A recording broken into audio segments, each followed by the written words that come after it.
Good afternoon. Welcome to the Midday Mull for Wednesday, the 27th of May. With Robert Murray McShane, we're working our way through the prophet Isaiah, and today we read the 28th chapter.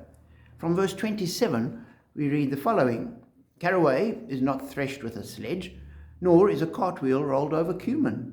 Caraway is beaten out with a rod, and cumin with a stick. Grain must be ground to make bread, and one does not go on threshing it forever.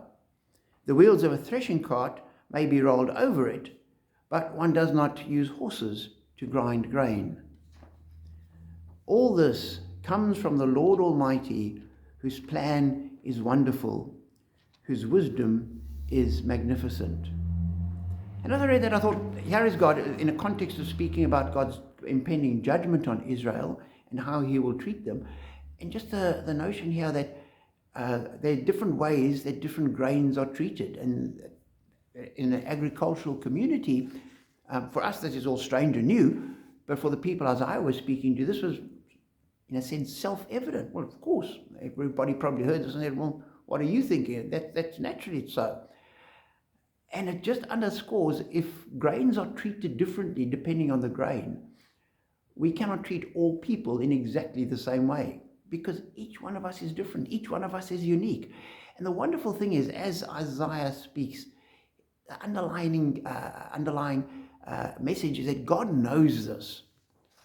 And if the way we treat grains are all part of his plan, this comes from the Lord Almighty, whose plan is wonderful and his wisdom is magnificent. If his plan and wisdom can deal with caraway and cumin and wheat and things differently, he will deal with us in the same way. And for me, that's a wonderful encouragement, because God knows exactly where we are. He knows what our weakness is. He knows what our burdens are. He knows the kind of problems we're facing. He knows all the issues around our lives. And he doesn't have a just one-size-fits-all way of dealing with us. He treats each one of us in a unique way, depending on our circumstances, on our personality, on exactly what we are. God knows us perfectly and deals with us differently, but perfectly.